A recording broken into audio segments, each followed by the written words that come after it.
For weeks now, tensions have been simmering between the Saldanha Bay Municipality and people living in informal settlements in the area. Residents are planning to shut down the town in protest. They are complaining about ongoing lack of service delivery in the area. eNCA's Ronald Masinda is following that story and has been tracking that procession by a small group of residents of parts of Saldanha Bay. And I believe, Ronald, you are now outside the municipal offices. What is the process now of these residents getting to be heard by the authorities at the municipality? Yes, indeed, Tulas. We are outside of the offices where the memorandum of grievances was handed to the municipal manager. The municipal manager has told this large crowd that has gathered here that he will be deliberating with his council, and then soon afterwards he will then provide people feedback. But as you can see in the background, people are saying that they are going nowhere. They are sitting down.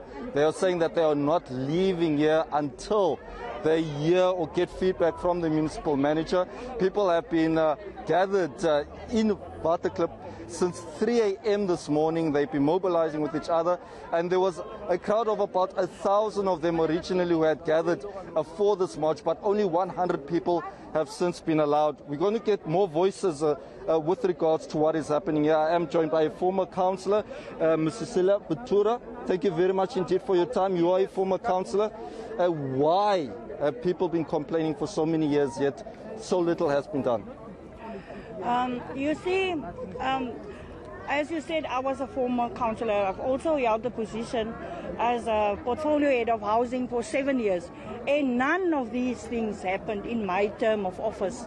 And that's one of the reasons why I walked out of the DA Council, which is the ruling party. Because if I can just take an example in the ward that I was previously the ward councillor, since it is now 2021-22 budget year, and nothing has been done there even. And a lot of promises is made to these people in Ward 2. Now the ward councillor, every time he's under the bus. He's been thrown under the bus because the people say you are a liar. But a good leader at least come to the people to listen what they have said. And although the people may be quite illegal, you must look into the humanity of the whole story. But you can't demolish a structure after 48 hours on top of the people without alternative.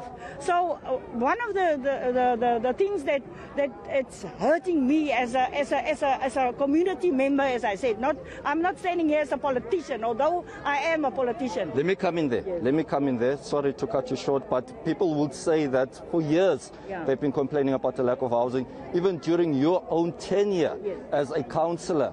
Is it sour grapes on your part in terms of why you've sort of left the DA, now you're with the good party, and people are saying that the responsibility was also with you?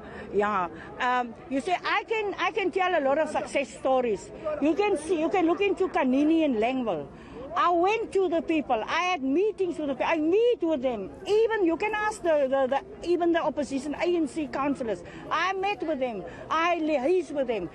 Dyersville 559 was in my term, while they were struggling since 26 to get that project out of the ground. And here's another councillor at the back of me. He can also talk about the leadership, because there's IDP meetings, then the people give their inputs in the IDP, but it's been changed in the office of the mayor.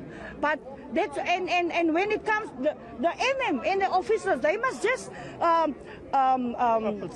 they are puppets, but they must do what the council decide. We've been trying to speak to the council. They haven't been responsive in our request for an interview. But there have been issues, as you mentioned earlier, with regards to how the things have been managed here. Just describe for us what are those issues. You see, they change the staff within the mayor's office, because I'm talking about now my own experience. I was a ward councillor, but then they changed the stuff inside there, and without communicating with the community to inform them about the changes. And when it comes to this, then the police must fight their battle. They don't come. Where's the mayor? They are the policy makers. The officials are not the policy makers. They put the items on the table, but the council, they can decide. They can approve that or not approve. All right. Just finally, what's going to happen if your demands aren't met? That one. Do you want to answer? Do you want to answer that? Come in. Yes.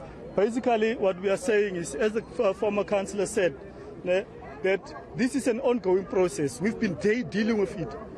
Council must just execute. The municipal manager, if he does his work, he's not going to be fired. But he must just implement council resolution. That's all that we are saying. The people are fed up. We are saying enough is enough. We have given them ample time. Now we are here to say to them, we've given you a memorandum and we are not leaving here until you have responded. Yes. Because that's the demand of the people. We have asked them to come to us. They are not coming. They are not forthcoming. All that we are saying, we are reiterating it. Don't meet us on the street. We came to you. Now we are here now. We want answers. And the answers is within them. They have given us a response on the 6th of August saying that they are going to build 1,155 houses with 300 service plots for backyard dwellers. All that we are saying, execute the 300 service plots, then we move in. You can still continue with your development of the 1155. That's all. That's what we are saying. Thank you very much indeed. Well, Tulas, many unanswered questions here. We are also picking at one of the windows. The municipal manager is overlooking us here at the moment. We are hoping to speak to him as he did promise the people that he will address them as soon as he gets some feedback from his council. But the situation still remains tense here. Although I have to say that there has been no form of violence. It has been a peaceful protest, and we haven't seen any people being injured during the time that we have spent here in Saldanha.